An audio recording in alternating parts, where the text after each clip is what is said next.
2 and 41. Basics of potions. Snape stood in his usual black robe, arms folded across his chest, and lifted an eyebrow. Developing potion? Yes, Professor Snape. Vizette nodded. I wanted to send some postcards home, so I brewed a few. Developing potion? An inferior potion. A cost-cutting trick. Snape gave a cold laugh. Never mind. Today we begin with the armadillo. The armadillo was a noble little creature, cloaked in a bony shell yet naturally timid. By day it stayed in its burrow and only emerged at night to forage. When threatened, it curled into a tight ball, relying on its shell to fend off attack. In the magical world, this animal, though it could carry harmful bacteria, had its gallbladder harvested. Its bile was a component in intelligence-boosting potions. Snape began the dissection, his wand held like a surgical scalpel, each movement precise. He made a small incision at the abdomen, the tip of his wand touching the wound as he cast a cutting charm to part flesh from bone, separating the shell from the organs and collecting blood, removing bones, extracting each organ in turn. As he worked, Snape lectured, explaining the properties each part contributed to potions. Vizette realized this was elemental, back-to-basics knowledge, the foundation beneath any craft. It was like tracing the origin of the materials themselves, uncovering why they behaved as they did. To truly grasp this required ritual magic, an older, more primitive form of study that explored the inherent nature of a substance.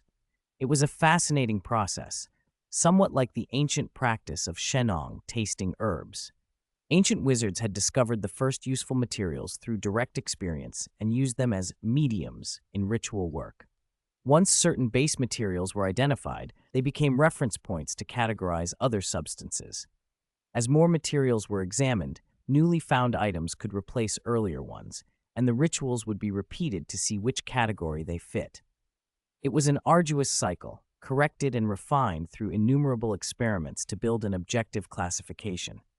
For example, armadillo bile connects back to oak as an original ritual medium. Oak was widely used in ritual magic and associated with strength, courage, and wisdom. Armadillo bile reflected those same qualities, which is why it served in intelligence-boosting potions. Over time, more refined methods of classification developed, comparing a material's color, smell, taste, appearance, origin, and growth habits to find analogies. But analogical classification could be wrong. Practice was the only true test. When a material resisted comparison, ancient wizards returned to ritual verification or to direct testing, sometimes dangerous, by applying substances to living creatures. That habit among early experimenters is where the tradition of keeping toads began. Without this foundational knowledge, a potions master could never become a grandmaster. One who only imitated recipes without understanding why an ingredient worked or whether another might be better could not truly innovate. Explore the initial principles, Snape said in a low voice. If you understand those, brewing the potions themselves becomes much easier. He glanced at Vizette's notebook, pages crammed with notes, not only what Snape had just covered, but Vizette's own interpretations. It was convenient. It reduced the need to repeat himself, and was why Snape tolerated the private tutoring. Vizette finished recording the last point, rubbing his sore wrist, and spoke up. Professor Snape, I have a question. Speak. Snape's tone was clipped. Their private lessons ran with few formalities. Immediate questions solved problems more efficiently. Vizette hesitated a beat, then went on. You said at the start that developing potion is an inferior potion, a way to cut costs. He tried to lay out his reasoning. If developing potion only works for photographs, and handheld cameras and photographs have only existed for the last few decades, then before that, developing potion must have had more complex forms. If we follow that thought, shouldn't developing potion be adaptable to canvases as well? Meaning it could be used to create those moving portraits that interact with other portraits. Can I understand it like that? Snape said very little. After a long, assessing look, he replied, Correct. Vizette turned a few pages and found another note. And I also recorded that the scarab has creative properties like rosemary and a revival quality like birch sap, he said. If we combine an intelligence-boosting potion with a developing potion, might that make images more vivid or even grant simple thought? Snape made no immediate reply. He considered Vizette for a long moment, then repeated the one word, Correct. Knowing too much and making connections quickly could be a liability, Vizette told himself. He took a breath to steady his excitement. If these ideas were right, the implications were immense. He could finally approach the living portraits in the castle and understand their creation.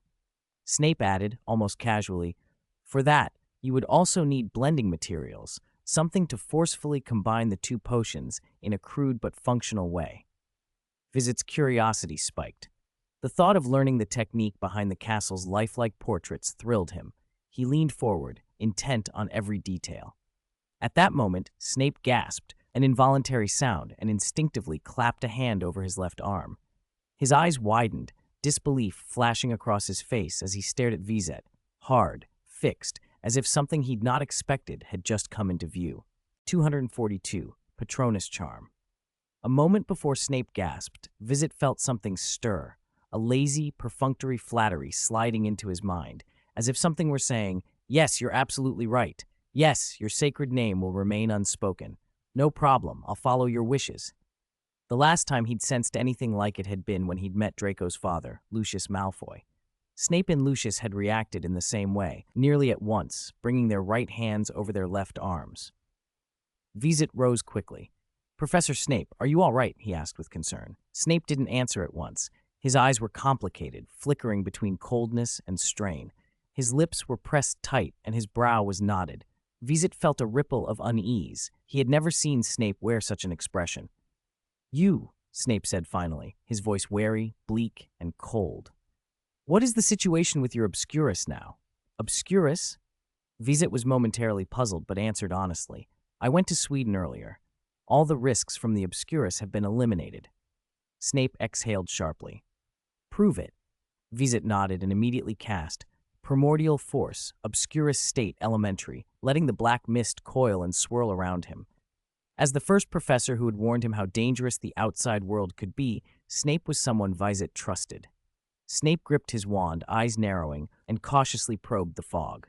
The tip of his wand glowed a warm silver, stirring through the blackness. After a few moments, he let the light die and drew his wand back. His expression eased. "Follow me." He gathered his robes and moved toward the door with sudden speed. Vizette dispelled the black mist and hurried to keep up. In the corridor, they passed Harry returning from training, flanked by Ron. Harry looked exhausted, his robes spattered with mud from whatever brutal session he'd endured. He clearly didn't want to cross Snape, but Snape wasn't himself. Without looking at Harry, Snape said casually, "Gryffindor, 2 points for improper attire in the corridor." His step lightened as if relieved. "Snape," Harry called, teeth clenched. "Scourgify." Vizette flicked his wand and cast a cleaning charm to strip the mud from Harry's robes. Having done so, he quickened his pace to stay beside Snape. Harry watched them go. "Ron, do you think we should tell Professor McGonagall that we lost points for no reason?" Ron shook his head. "Or that Vizette's been bewitched by Snape and is running around with him? Neither seems likely." Harry sighed. "Yeah, be careful then." "Vizette should be fine," Ron said. "I heard Hufflepuff say Snape's never taken points from him before." They arrived at an abandoned classroom. The moment Vizette stepped inside, a battered wooden box in the corner popped up and fell with a clatter. "Boggart," Snape said. "Do you know what it is?" Vizette nodded. "A peculiar creature that takes the form of whatever you fear most." Snape didn't reply. He pressed his wand tip to his temple and drew out a silver thread. Vizette understood. Snape was performing mental magic, drawing out and altering a fragment of memory. After a few breaths, he tucked the thread back in. "Curriculum change," he said. "You must master the Patronus Charm today." The Patronus Charm? Vizette had only read about it in the Book of Spells. It was a mysterious and ancient piece of magic. He hadn't found a clear origin for it, only that wizards had used it since ancient times. Casting the charm summoned a Patronus. For many wizards, it appeared only as a formless silver mist. But that wasn't the full spell. A true Patronus was corporeal, a sentient, manifested guardian. Wizards who could produce a corporeal Patronus were often prized by the Wizengamot or the Ministry, not just because the charm was complex, but because it required channeling extremely positive, affirmative emotions. Dark wizards found it especially difficult. If they forced the spell, their wand could backfire, and the backlash could overwhelm them. sometimes described as maggots spawned by the misfired magic. It's the Patronus charm, Snape went on. Even after you learn it, I may test you at any time. You have to be able to produce it on command. Vizette nodded eagerly. He wanted to learn another difficult spell. Snape's expression softened a fraction as he explained further. Patience and soul, these are the things you must pay attention to. As you cast the incantation, you can consciously explore your inner self. Important, it must be a deliberate, active exploration. Snape explained that with the charm, by saying expecto patronum, a caster tapped into positive emotions and could thus reach and communicate with the soul.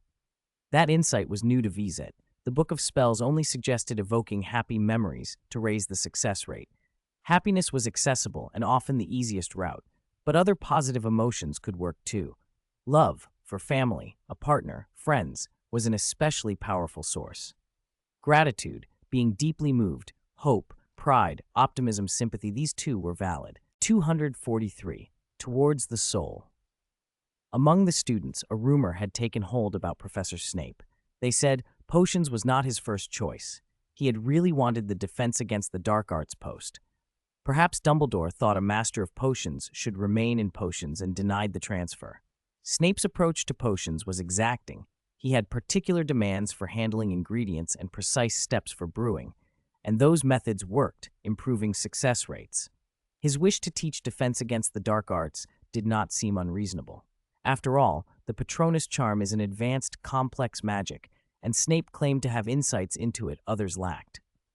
Spellbooks tell you to recall a happy memory, to concentrate on a single joyful moment, he said, drawing an analogy. That's like a muggle using a hook and bait to catch fish, relying on luck. That method can work. It can catch fish, and it can let a wizard produce a Patronus, but it is unstable and crude. You need a more reliable way to cast the Patronus.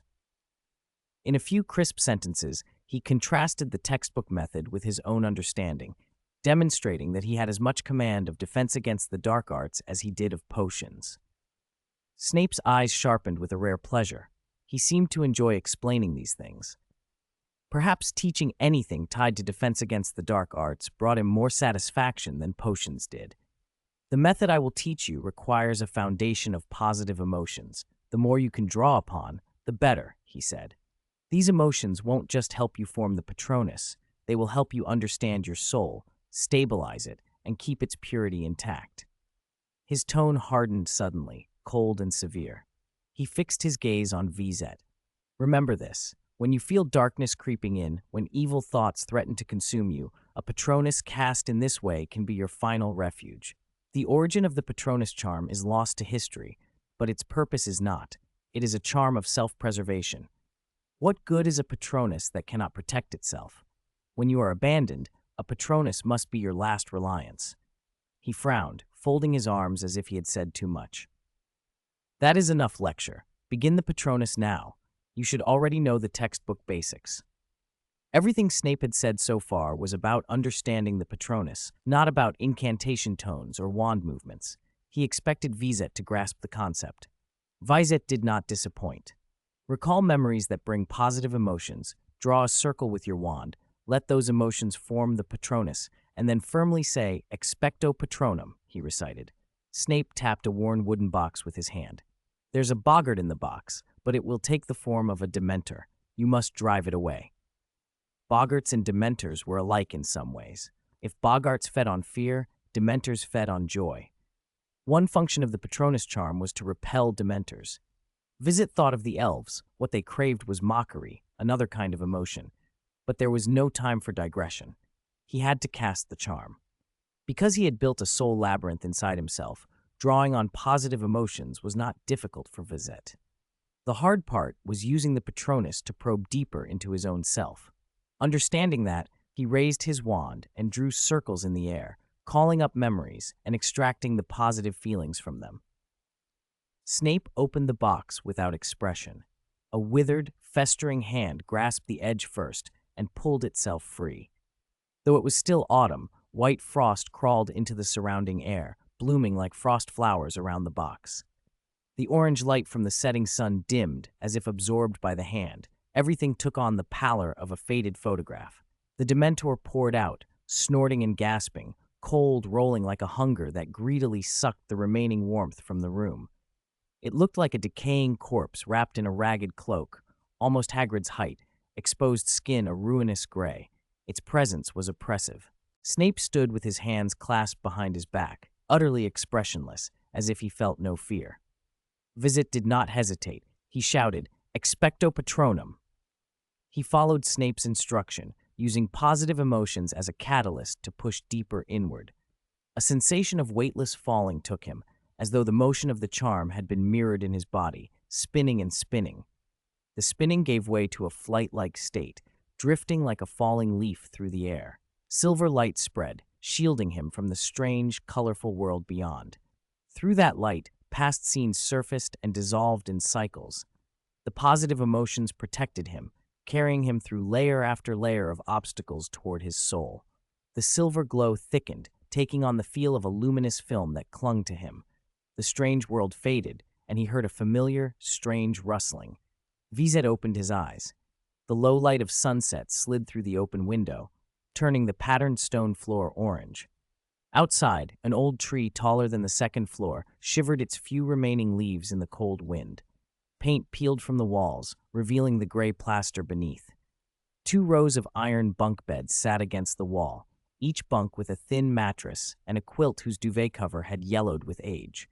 This was his room at the orphanage. 244. That past and present, that arch and curtain. Everything felt unnervingly familiar, the faint mothball scent in the air, the wardrobe by the door with its slightly ajar door revealing clothes hung shoulder to shoulder, books and toys heaped at the bottom.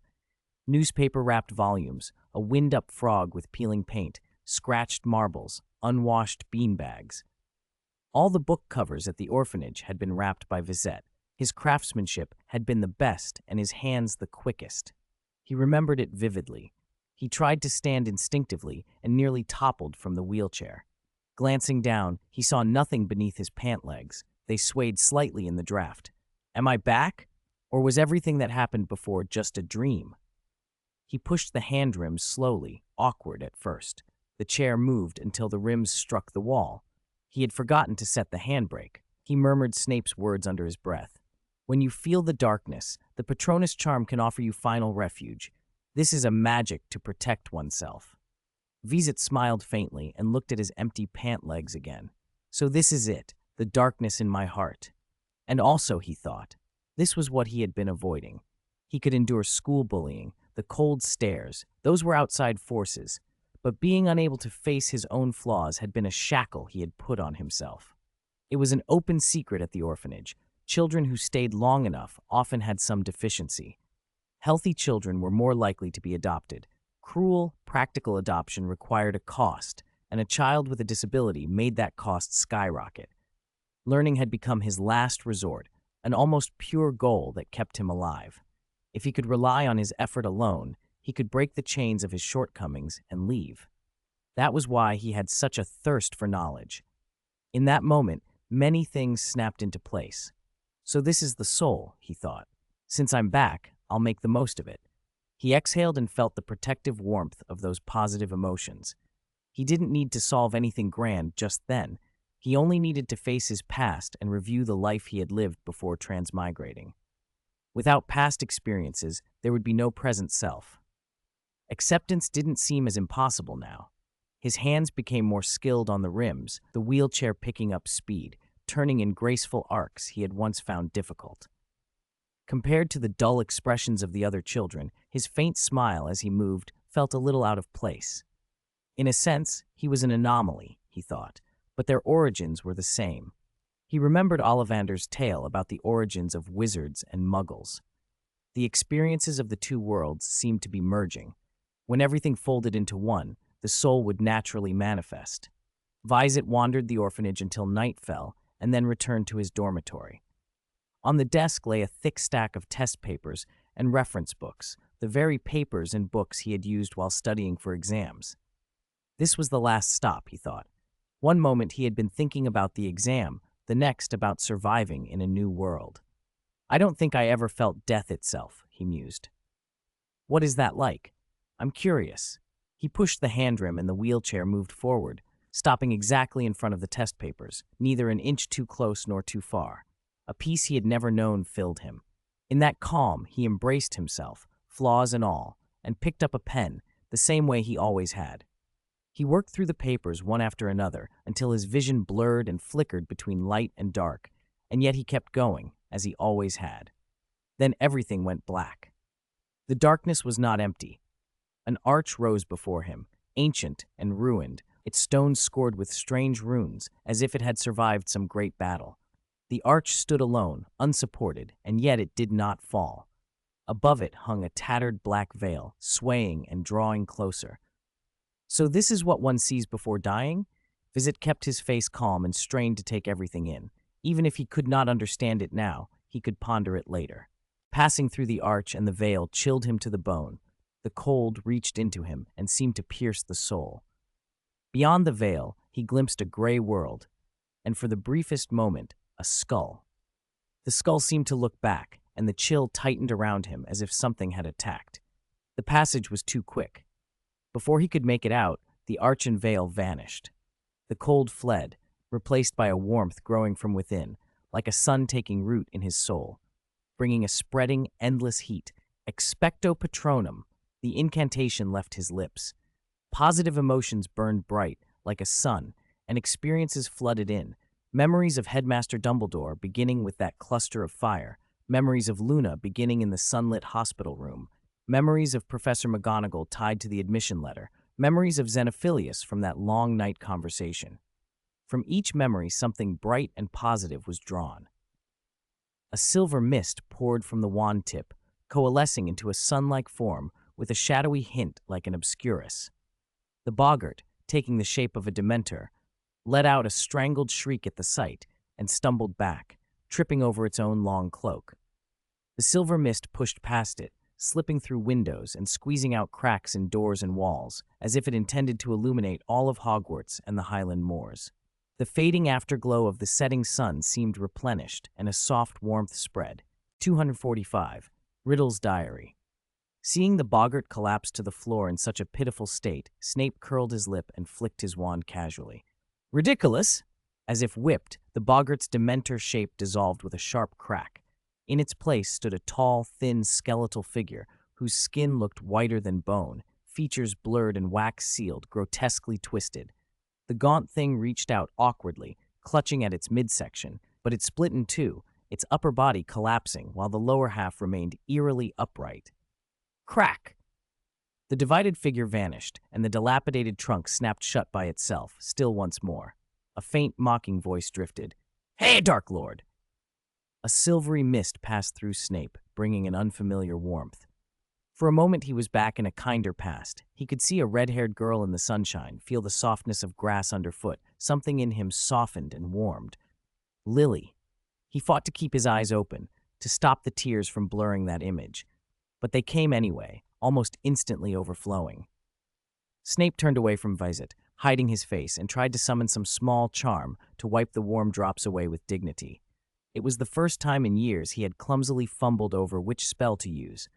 A sense of unexpected relief rose in him. If he could cast the Patronus charm, good. The Patronus protected yourself and those you cared about. I might not be able to do it, he thought, but perhaps he can. A faint curve of a smile pulled at his lips.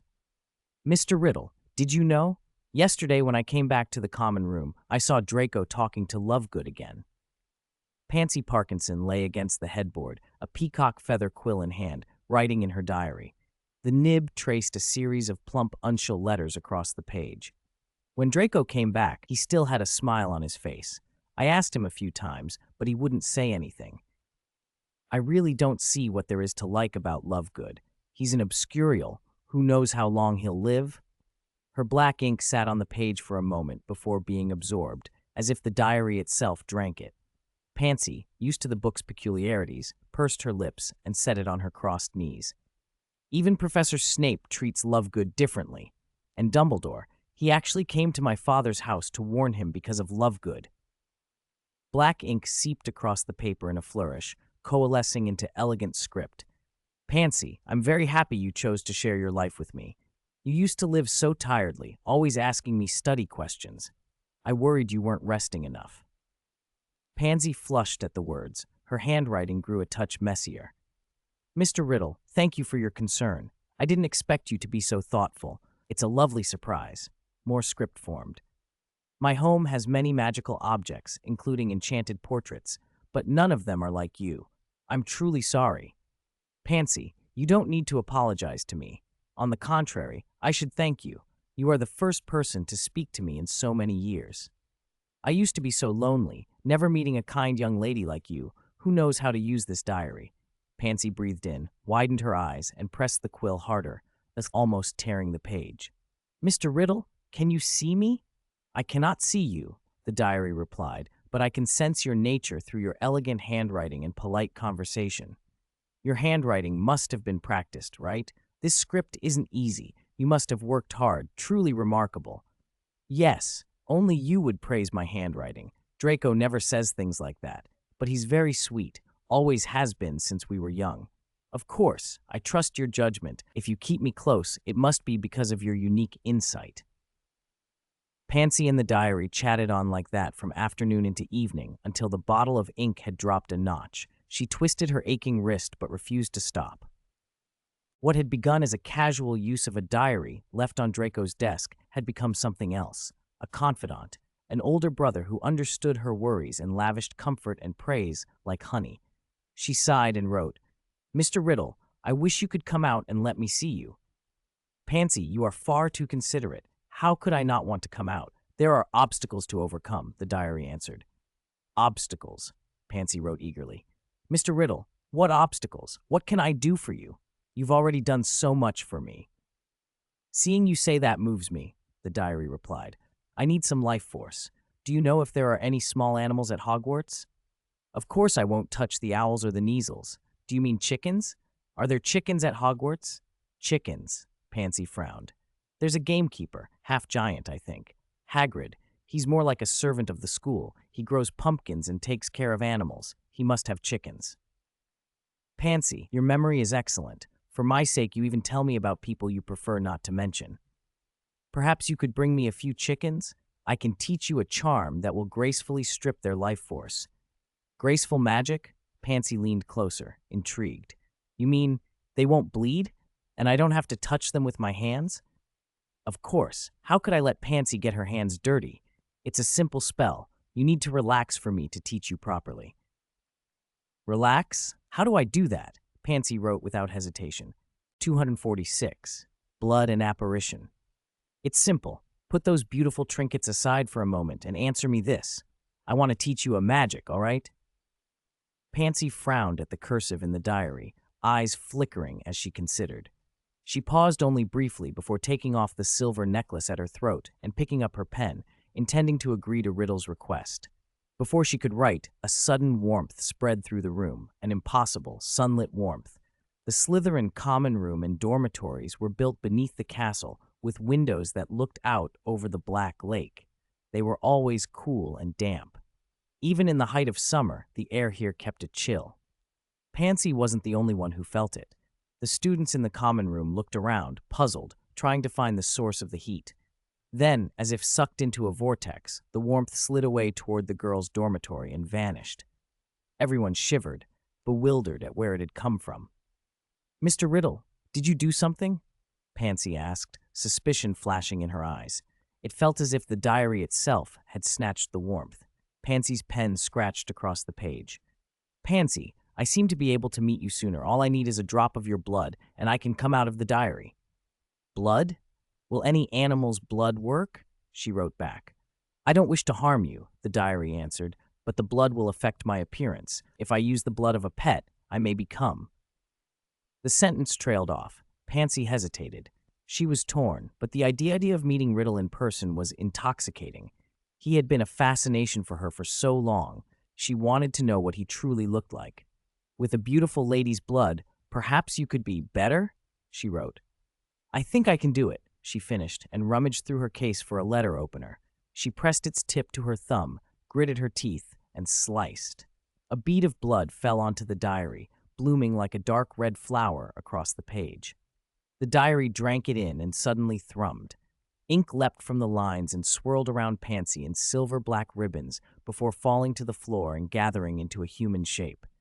He was tall, dark-haired, and startlingly handsome, his skin so pale it seemed almost morbid, a frost-edged elegance. He lowered his eyelids and frowned slightly as he took in the room. "My appearing in the dormitory might not be very appropriate," he said in a soft, apologetic voice.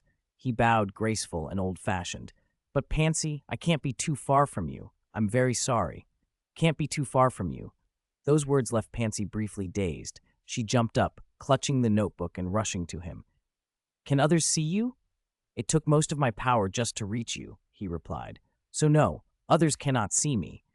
"Do I still have to kill a rooster to take its life force?" she asked, the thought returning to the back of her mind.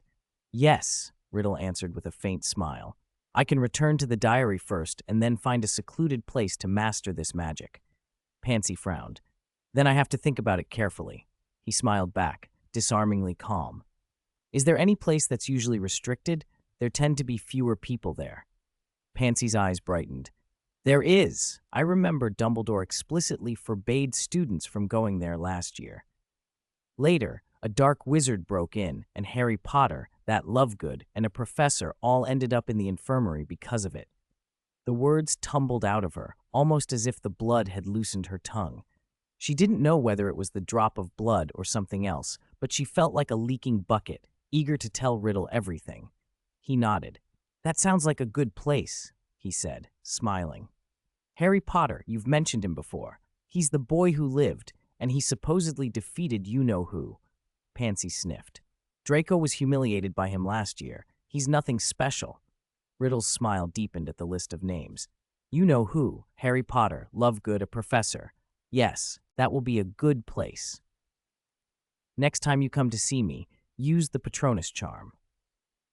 In a quiet corridor, Professor Snape instructed Vizette, "A small Patronus, just enough. Cast it as soon as you enter my office. And what happened this afternoon, you mustn't tell anyone about it." Vizette nodded.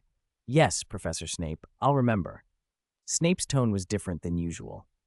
Since leaving the classroom, Vizette had noticed his eyes were a little reddened, and his manner had softened, not the cold, low drawl he usually used, and his brow less pinched. Vizette suspected it was the effect of a Patronus, a charm born of positive emotion, not only able to repel Dementors, but to lighten and protect those nearby. "Go and eat dinner. It's late," Snape added, nodding once. "It's him again," Harry breathed in the corridor, Hermione and Ron at his side. They saw Snape walking toward them and braced for the worst. Harry's face tightened in expectation of points being docked. To their surprise, Snape glanced at them and passed by without a word, a chill breeze following his cloak. He didn't deduct a single point. "Huh? What? The trio looked at each other, baffled. Only after Snape had gone downstairs did Harry blurt out in astonishment, "He didn't take any points?" Ron could only stare at Vizette with a mixture of awe and suspicion. "Vizette, what did you do with Snape?" "I asked him about some potions," Vizette said simply. Harry muttered, "Only you could get Snape to talk about potions." "Oh," Hermione let out a long, envious sigh. Vizette reached into his pocket and pulled out a repaired wand. "Oh, right, I forgot to give this back this afternoon. My wand! My wand!" Ron snatched it, hands trembling as he stroked the shaft. "Lumos." He cast a light charm and grinned as the tip of the wand flared. "So cool, it's like new." Snape forced down the urge to deduct points, telling himself, "Only for today." Dumbledore had clearly been waiting in his office. He was pacing when Snape entered, fiddling with a handful of Bertie Bott's every flavor beans. The candies were grotesquely fly-shaped, their mottled colors unnervingly lifelike. "I thought I wouldn't see you until later. You haven't had dinner, have you? Would you like a couple?" One of the beans gave a tiny flutter as if trying to fly into Snape's mouth. "No, thank you." Snape sat, fingers laced, fixing Dumbledore with a look full of distaste. "What do you want to ask?" "What a pity. This batch has an especially rich, creamy center. I do recommend them," Dumbledore said with genuine regret as he sat across from him. "You once recommended cockroach clusters," Snape replied coldly, saying the peanut filling was very mellow. "I did not lie," Dumbledore said, studying him curiously. "How rare. This is the first time you've ever talked to me about candy." Snape pursed his lips and said nothing. Tell me about the Patronus charm, Dumbledore said with a smile. I suspect it's connected to you and Vizette. After all, today was your private lesson. Snape rolled back his sleeve to show his left forearm. During the lesson, my arm burned. I didn't check at the time. I wasn't sure what was happening. The dark mark? Dumbledore's smile faded. He turned serious. Any other sensations? Occlumency, already on alert, took effect at once, Snape said. I didn't react then, but from Vizette's expression he must have read something. Dumbledore leaned forward. Read something? Something you left for the Dark Lord? The Dark Lord enjoys his Death Eater's praise, Snape said lightly. Flattery, wholehearted flattery. I wove elements of that into my occlumency, so I don't have to utter foolish praise every day. Dumbledore listened. And then, did the sensation vanish? Snape nodded. Yes, it felt more like an instinct than anything deliberate. That's odd. Dumbledore stroked his beard. What did you do next? His Obscurus is different, Snape replied. I couldn't sense that usual disorder and destructive influence. If it weren't for appearances, I wouldn't have recognized it as an Obscurus. He had an unusual encounter in Sweden, Dumbledore said, glancing toward a covered corner of the room. Aren't you going to let them out for some air? No need, Snape said icily. The Obscurus is only one layer of protection. I had him cast the Patronus charm. That is an effective test, Dumbledore murmured. Being able to produce such a powerful Patronus at least proves he has not been affected yet. Shouldn't we take precautions? Snape asked. No, Dumbledore said, shaking his head. A Patronus that fills the entire castle is proof of many things. Snape fixed him with a long look. That trip to Sweden is not as simple as it sounds. Dumbledore blinked, a secretive smile touching his lips as if to say, You are perceptive. I will not explain. He shifted the subject. What form did the Patronus take? With Vizette's talent, he should have produced a corporeal Patronus. The soul maze they'd constructed last year was the best aid for learning the charm, and Dumbledore knew Snape's particular expertise with Patronuses. Given both, a corporeal Patronus on a first attempt would not be surprising. Snape shook his head. It didn't form a true corporeal Patronus. He may need more time, but the power was astonishing. I've told him that whenever he comes before me alone, he must cast it. Unexpected indeed, Dumbledore agreed, looking again at Snape's left arm. Now, your dark mark. Snape raised the arm. I cannot summon it at will. I can only use occlumency to place protective measures around it. Dumbledore drew his wand and touched its tip to Snape's forearm. The mark burned you recently. There may still be magical traces. Let me see if I can sense them. He rotated his wand gently, and a peculiar black light spread, enveloping the skin like a cooling dusk. With closed eyes, as a physician listens with a stethoscope, he probed with the wand. On Snape's arm, the mark shifted. A grotesque skull opened its jaw, and a snake slithered forth. Snape's brow creased, and his limb gave a slight tremor.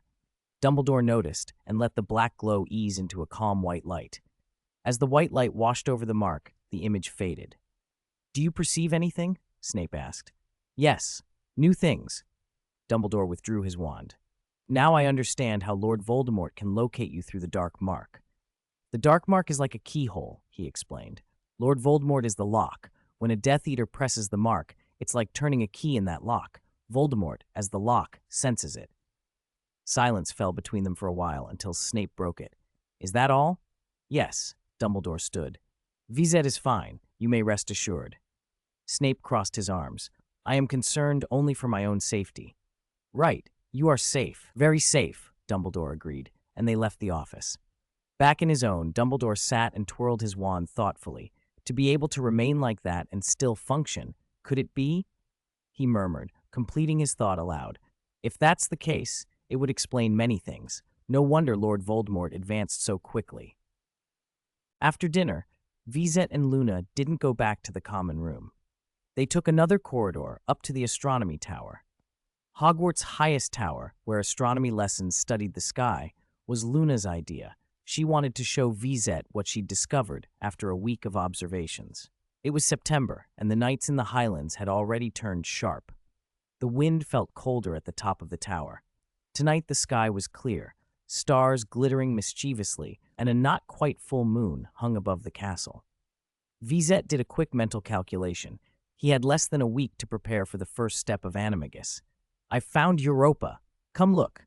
There are ocean spirits there who cast magic to lay thick ice over the sea to protect it," Luna said, stepping away from the telescope with her eyes bright. Jupiter shone high and clear, its immense size making it easy to spot. Wizards had done a great deal of research on it. In the astronomy textbook, the pages on Jupiter and its moons took up a large section. The Europa Luna meant was Jupiter's frozen moon, its surface a sheet of ice with an ocean hidden beneath. Professor Sinistra had said that observing Europa was an exploration of deep feelings and the subconscious. Coincidentally, McGonagall's Animagus notes mentioned Europa too. According to her research, the first step was best attempted on a night when both the full moon and Europa could be seen. Holding a mandrake root in the mouth helped, and Europa's influence could deepen the soul-searching that ritual required. While Vizette double-checked Europa's position, he felt Luna's gaze on him. Her looks were like the stars, curious and slightly mischievous, glancing, lingering, then sliding away as though studying something new. When he finished, he straightened and touched his cheek. "Is there something on my face?" he asked. Luna shook her head. Her voice sounded dreamlike. "It feels different somehow, and yet exactly the same." "Is that so?" Vizette smiled. "It is a little different, but also the same." He always found Luna's quiet insight strangely enchanting. A cold wind swept around them. Luna brushed hair from her face. "Is it because of the magic from earlier?" she asked. "Yes," Vizette nodded. "I understand a lot more now." He drew his wand and traced a circle on the stone in front of them. "Expecto Patronum," he called. A bright silver Patronus sprang forth, and Vizette kept its radius small, so it only wrapped around the two of them. The light brightened the tower, and the shadows fell in toward the glow. "This should be warmer, right?" he said. Luna nodded. Exactly the same warmth. With the Patronus shielding them, the wind ceased to bite. Luna didn't yet know many moons, but Vizette knew several, and under his guidance, she learned where to find them. Her eyebrows curved like tiny crescents, and every time he explained a detail, she looked delighted. At one point, Vizette glanced at the not-quite full moon and, for no good reason, thought of poached eggs and a steaming bowl of longevity noodles. The Patronus made his chest feel clear, as if something inside him had been renewed. "I feel like noodles all of a sudden," he said. Luna tilted her head. "Hannah told me where the kitchens are. Shall I take you?" "Okay," Vizette agreed. They hurried back into the castle. By the time they reached the main corridors, most students had already returned to their common rooms. The castle was quiet. "It might be a bit late." Luna pursed her lips. "Hannah told me to watch out for Filch. Madame Norris is a clever little cat." Vizette had started to say that Filch wasn't something to be too worried about, but Luna's look was so conspiratorial, he kept quiet and fell in with her plan to pretend they couldn't be seen. Normally, Vizette explored only within the boundaries of the common room and library, so he wouldn't miss classes, which meant he hadn't spent much time in the castle's lower levels. They turned left down a marble staircase and found a wooden door leading to another set of steps. Below, the stone corridor opened wider than the passage to the potions classrooms. Paintings of food and drink hung along the walls on both sides. Torches burned in sconces, their warm light making the painted roast chickens and pies look especially tempting. "Meow," a cat mewed behind them. Luna dropped her voice. "Madame Norris, we mustn't let her find us."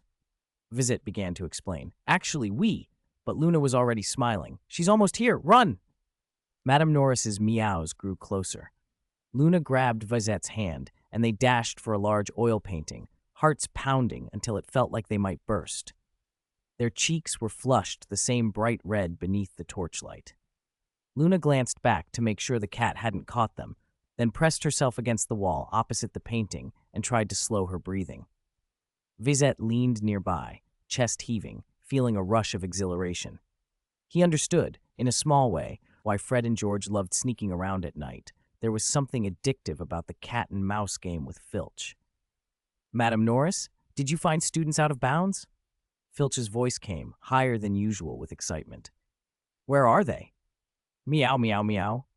"Is it Vizette?" Filch sounded puzzled at the cat's hesitant meows. "Why would he run? Meow, meow, meow? He's out at night with someone else?" Filch's confusion turned to a different tone. "So what? I'm not catching him. I'm still counting on him to make me a wand. He tugged a cowhide pouch from inside his jacket and took out a small fake wand wrapped in velvet. You've been working hard on patrol, he told the cat in an oddly fond way. Let's get cleaned up. Cradling Madame Norris, he waved the velvet-wrapped wand and intoned with cheerful zeal, Scourgify!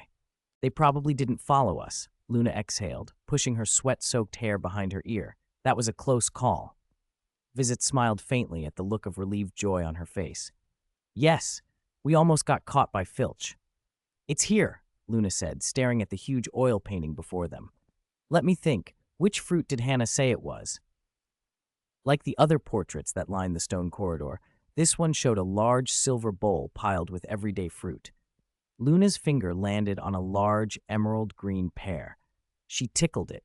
The pear trembled, gave a little chuckle, and in an instant became a green doorknob. When she pulled it, a hidden doorway opened. Beyond the entrance was a kitchen as large as the Great Hall. Vizette felt as if he were looking at a one-to-one replica of the hall's layout. Cookware and utensils were stacked neatly against the stone, polished until they gleamed. At the far end, a great fireplace threw warm light across the room. Most striking were the 4 long tables down the center and a round table before the fire, placed exactly as the house tables were in the hall. The tables were laid with spotless dishes, as if waiting to be used again the next day. Among the 5 principal exceptions to Gamp's law of elemental transfiguration, food itself cannot be conjured. Vizette now understood where the platters that appeared at Dumbledore's command truly came from. The magical world contained many hidden things, and this undisclosed kitchen, absent even from Hogwarts, a history, was one of them. As they stepped inside, dozens of house elves looked up. The ancient castle had long relied on their service, and their presence here was no surprise. Each wore a clean tea towel bearing the Hogwarts crest. They gathered around, smiling and bowing. An older house elf stepped forward and, in a cracked, respectful voice, asked, Sir, what can we do for you? We will serve you with all our hearts. The other elves watched with eager, hopeful faces, clearly ready to help. Vizette returned the bow with a smile. Could you bring me flour, water, salt, oil, tomatoes, and a few eggs? The elder's eyes widened in mild confusion. Sir, are you planning to make noodles? They had fed Hogwarts for generations. They could guess from the ingredients. Vizette nodded. Yes, I want to make noodles. The elves immediately began passing over sacks and boxes of everything he had asked for and more. The elder bowed again. Sir, if you like, we will do it for you. I'd like to do it myself. It's a remembrance, I suppose, Vizette added. May I borrow some of your utensils? Of course, sir. Use anything you need. The house elves seemed flattered, eager to watch and help. One of them hovered anxiously. Excuse me, sir. If we bring everything, is it all right to use it? Please, the elder said, smiling. We are glad to help. Do you truly not want any assistance? No, thank you. I'll be fine. Vizette counted the elves roughly with his eyes, then snapped his fingers and set about the work with household magic. Salt dissolved into water, flour floated in and settled, and the dough came together under invisible hands. While the dough rested, he set a large pot on the fire and boiled a vat of water for cooking. Another pan was prepared for a tomato and egg topping. Magic shortened the resting time. A slicing charm shaved the dough into strips, which he dusted with oil and flour in preparation for the pull.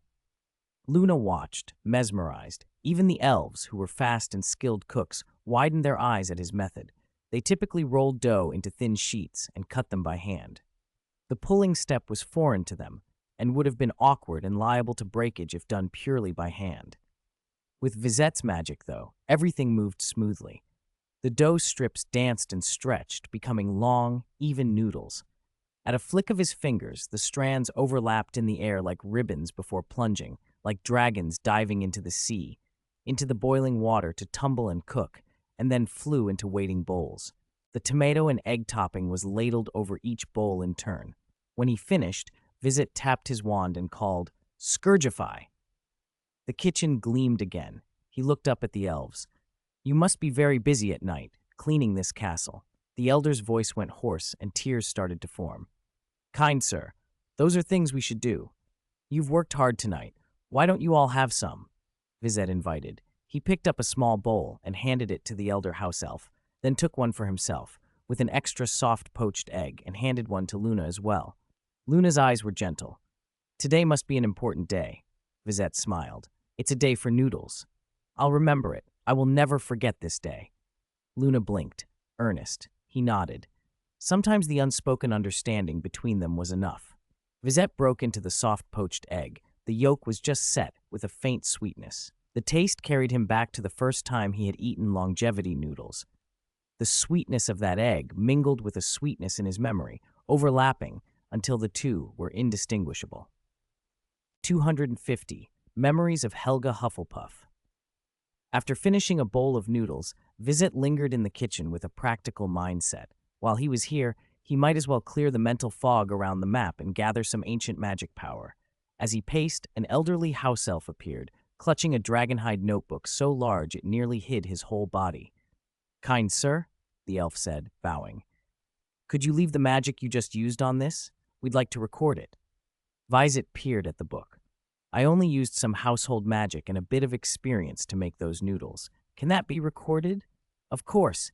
Helga Hufflepuff is a marvelous witch," the house elf said with a proud nod. "She not only sheltered our ancestors, but left us wonderful magics, recorded in this very book." He lifted the notebook to show Vizette. "You simply recall the process, and the book will record the memory." Vizette realized at once this was no ordinary ledger, but an enchantment-wrought item. Helga Hufflepuff had been skilled in household magics and evidently exceptional at crafting magical artifacts and even alchemy. He thought of Hogwarts, a history which mentioned a golden cup Hufflepuff left for her descendants, though it never detailed its powers. Opening the notebook, Vizette found recipe after recipe, each entry concise, ingredients and compact directions, with a faint silver light threading between the lines. "What should I call you?" he asked the elf. "Rec," the elf replied, bowing again.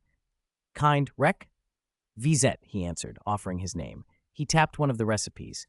"You can learn these cooking methods by touching those silver lights?" "Yes, kind Vizette," Rec nodded vigorously. "But you must touch them more than once. They can't be fully absorbed at a single pass."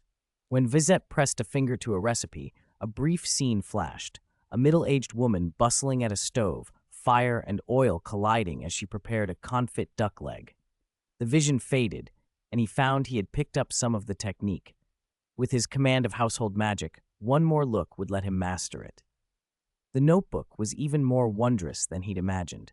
It deepened his admiration for Helga's artistry. Vizette placed his finger on a blank page and recalled the noodle cooking process.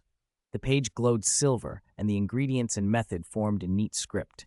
He also sensed something more, an underlying memory sealed within the notebook. Curious, he drew his wand and spoke, "Spiritus remotus." Nothing appeared at first. "Can't obtain this memory?" he muttered, frowning. He considered the situation. Hufflepuff's notebook clearly contained magics and memories left by other witches. If he could detect a preserved memory, others should be able to as well, yet it had remained intact. The answer came to him. The four founders had once been guardians, and guardians had access to ancient magic power. Vizette channeled a surge from the Obscurus core along his arm to his wand and cast the charm again, this time with ancient magic.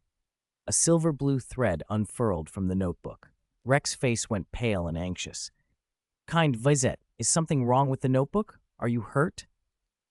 Sweat beaded on his brow. The silver-blue glow meant ancient magic, which Rec probably couldn't perceive. Vizette shook his head and smiled.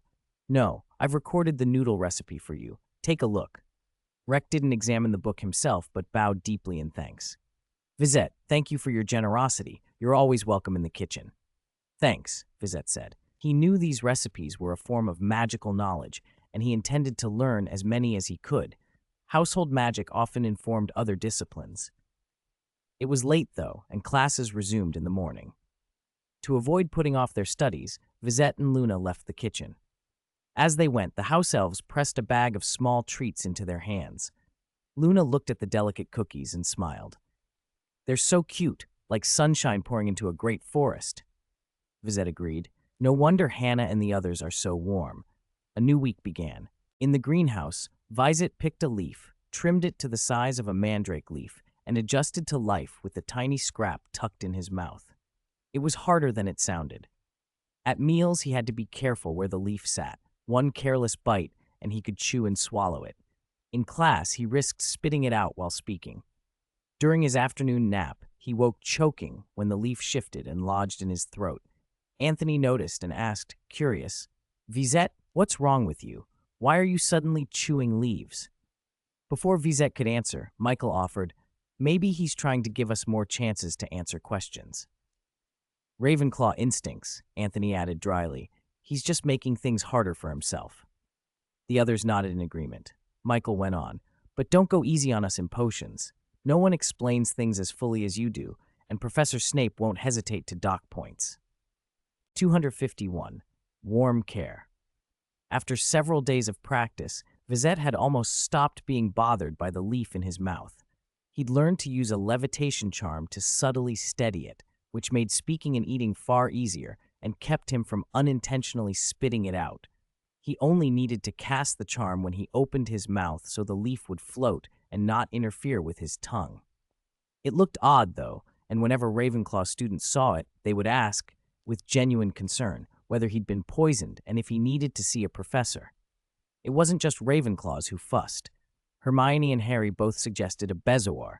Harry recited, with solemn confidence, that bezoars detoxify, a fact he said he'd confirmed with Snape. Ron reminded them of how Harry's lack of knowledge about bezoars had cost them points in potions the previous year. Hufflepuffs, led by Hannah, arrived with a generous bundle of burdock after Professor Sprout explained its detoxifying and anti-curse properties. Even Draco offered help, saying he could get special medicine from St. Mungo's. There were rumors of a limited supply antidote there that worked far better than ordinary remedies. All the attention warmed Vizette's heart, but he kept having to explain, patiently and repeatedly, that he wasn't poisoned. He was simply practicing a particular bit of magic. While he adjusted to living with a leaf in his mouth, Vizette was also determined to uncover the secret locked in Helga Hufflepuff's memory. Using the pensieve in the pensieve room taught him that the memory couldn't be accessed outright. It required solving a series of rune-based puzzles. Deciphering them all would be slow work. He reviewed his studies and realized he'd taken on too much. Transfiguration, particularly the time-consuming animagus work, was his top priority. In charms, he'd basically mastered the memory charm and had recently acquired the memory extraction charm. Both were forms of mental magic, and he'd been thinking about how they might relate and improve each other. In less conventional magic, he was curious about combining the ancient soul-binding charm with Magic Eye to study magical creatures and their power circuits. All of it fascinated him, but he had to accept that rune study would have to wait. Vizette kept his promise to Fred and George Weasley. On a quiet evening, he sought them out and led them to the mahogany cabinet they'd wanted to see. The twins froze in simultaneous delight the moment they saw it. "Merlin's miniskirt! It's here!" they cried in identical, exaggerated voices. "I knew there had to be a secret." Fred pressed his nose against the wood. "We found this cabinet last year when we were messing about with Filch. Of course, a cabinet this lovely would have something hidden in it." George rubbed the gears enthusiastically. "We tried every spell we could think of, and still couldn't get in." Vizette smiled faintly, and perhaps because Selena had granted him access to the mysterious corridor, the twins obliged him and stepped aside. "How do we open it?" "We can't wait," they demanded. He put his wand to one of the metal discs and shifted a small pointer. He read the inscription as he worked his wand. "Here our time is etched." The disc clattered, the gears spun, and a metal panel folded away to reveal a dim staircase. Fred and George looked at each other and whooped. "Brilliant! We'll go first," they shouted, bumping past him into the passage. "Look at this staircase, and these thick walls." Even the iron grate nearby, opening slowly, earned their admiration. "The protective measures are proper," Fred observed, as if naming a feature of a toy. They halted at the top and, in mock gallantry, waved Vizette in. "You discovered this place first, after you, sir." Vizette laughed and led the way down the mysterious corridor. The twins followed close behind, eyes darting everywhere, left, right, up and down, taking in every detail. "This place is massive compared to our old secret base. It's the other world," George declared. "These walls are solid as anything. We could do experiments proper here." They linked arms and spun, hopping like schoolboys who'd found treasure, until they were dizzy. When they recovered, they scattered to explore, finding barrels, dummies in armor, and cobwebbed corners that somehow seemed endearing. "These barrels are brilliant. We can store everything in them," Fred crowed as he clambered inside one, muffling his voice. George propped an armored dummy into a menacing pose. "And these dummies! Perfect for experiment practice." Everything pleased them: barrels, armor, even the dust. Then George paused in front of a set of shelves. "Hiss, these books, there's something odd about them," he called to the others. "Fred, Vizette, come look." Vizette had used magic to conjure a bookshelf and store a stack of strange, blank-looking books there. Fred frowned, picking one up and running his hand over it. "It feels a lot like something we had at home," he murmured, staring as if trying to place an old memory. "Right? That book was burned. Dad said it was a dark arts artifact," George said. "That's it!" Fred jumped up. "That's why we got spanked!" The Weasley brood was bigger than most imagined. Among the 28 sacred families, they were the largest, and Arthur Weasley's branch alone had 7 children. Compared with his only sister Ginny, Ron's childhood had been considerably more eventful. Mrs. Weasley did her best, but raising so many was never easy. There were times she was overwhelmed, and a child or two would be overlooked. As one of the younger sons, Ron had been one of the ones who slipped through the cracks. Unlike the prim, rule-bound Percy, Ron preferred to play with the twins. Unfortunately, Fred and George's idea of fun was to tease and prank. Anyone could become a target, and Ron had his fair share. Once, the twins turned Ron's beloved Teddy into a spider as a joke. Ron never quite recovered from that, and developed a lifelong terror of spiders. Another time, they got into Arthur's room and found something from his collection. After tinkering with it, they inadvertently learned a magic that resembled an unbreakable vow and almost bound themselves in a contract with Ron. The result was an unforgettable beating. According to them, it was the angriest Arthur had ever been. He even used a charm on their behinds so they'd be lopsided. Knowing all that, Vizette silently thought it was a wonder Ron had survived his childhood intact. He set the book back down and picked up one of the blank volumes. "How do I get the memories out of it?"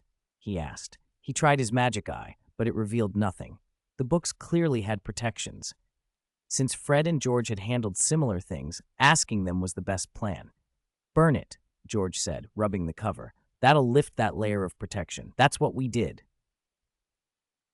"Yeah," Fred agreed. "Dad's room's a treasure trove. We accidentally set one of his things on fire once, and it just burned the outside of the collection." George drew his neck in and pretended to shiver. "We were idiots, terrified." Fred laughed and clapped him on the shoulder. "Luckily, the collection's magic calmed us down quick." Vizette considered that. He would never have thought to use fire on a valuable book, but family wizards learned a lot of practical tricks early on. Fred and George got much of their magical knowledge at home. Luna had been taught herb lore from a child and could make that golden potion from the first dew at dawn. There were many small, everyday things that were part of wizardkind's common sense, things Vizette still needed to absorb. "Incendio," he said, flicking his wand to touch a small controlled flame to the book. He watched closely. Like the twins said, the cover resisted burning. No curling, no charring.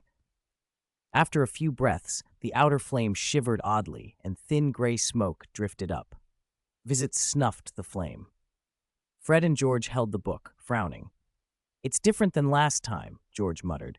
"It needs a memory extraction charm," Vizette said. That explained why there had been a memory about a memory extraction spell in the Pensieve room back at the manor. Selena, the previous guardian, liked to set trials that hid rewards. Perhaps she had tested Vizette in similar ways. He shook his head at the contrast between Selena's methods and his own instincts. "Transference of memory," he intoned, pressing his wand to the book and raising his wrist. A thin silver thread unfurled from the binding. "Cool," George whistled. "I didn't expect you to already know the memory extraction charm." Fred struck a mock dramatic pose and rubbed his shoulders. "Is this Ravenclaw doing? I'm so scared." George lowered his voice. "Pensieves aren't cheap," he said. "I heard Granddad say used Pensieves are a bit dodgy." "Don't worry, we can handle it," Fred said. "We're older than you, after all." "How about this?" George suggested. We view the memories first, and then you extract our memories. If some stuff is lost, it's less risky that way. Fred raised an eyebrow. Of course, we wouldn't do anything to harm our dear materials consultant. Vizette smiled. Extracting memories is dangerous, but I know where a pensieve is. We need that to properly transfer them. A portkey. Fred's eyes brightened. George studied Vizette as if seeing him in a new light. Must be nice to have someone's inheritance tucked away. Very enviable. They used Selena's notebook as a portkey and arrived in the pensieve room. It was larger and sleeker than any pensieve the twins had seen. Fred leaned on the lip of the silver basin. This looks high-end, he said. The one at Granddad's didn't seem to compare, George agreed. Vizette set the silver threads he had pulled from the books across the pensieve's edge. Okay, he said. Let's get these memories in. Ready? Ready, George practically bounced.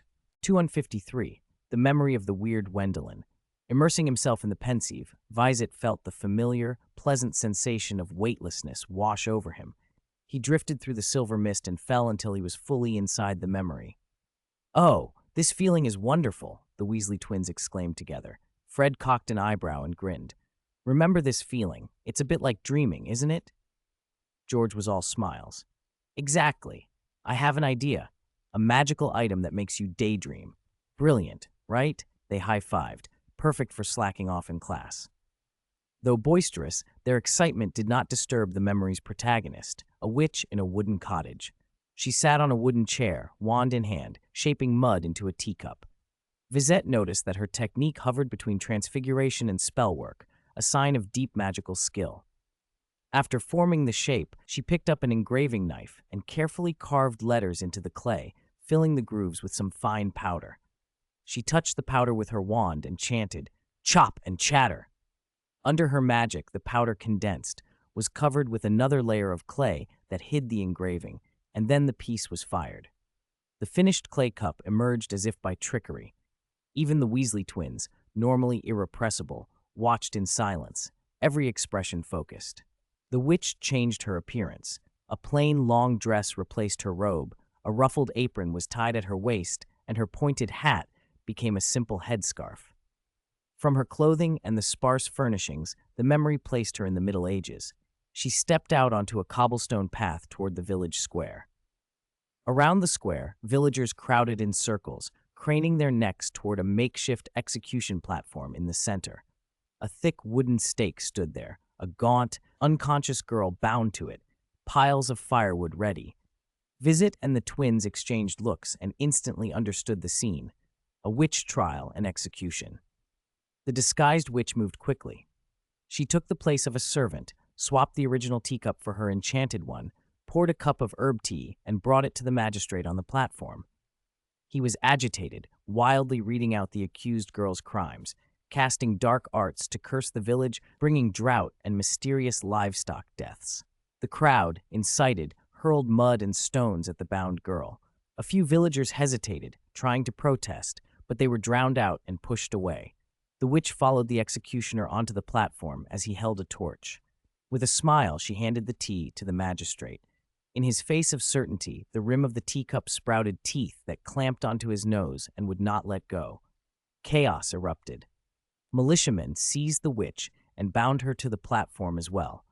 A chunk of the magistrate's nose was torn away. Blood ran down his face. He barked orders for the immolation. Flames roared to life and licked the stacked firewood surrounding both women. The crowd's jeers and the crackle of the blaze rose, yet there were no screams of burning flesh. Vizette and the twins passed through the fire and saw, to their amazement, that inside the flames the witch shielded the thin girl, and neither was harmed. The witch seemed almost delighted. "Ah, this tingling is irresistible," she murmured. The skinny girl looked timidly up. "Sister, are you really a witch?" The woman stroked her hair. "Yes. Do you want to come away with me?" The girl stared into the flames as if trying to see someone through them. The confusion in her eyes almost burned away. "Maybe if I'm not here, they'll be better off." "Then I'll take that as a yes." The witch closed her eyes, savoring the sensation a moment longer. With a soft pop, the scene shifted.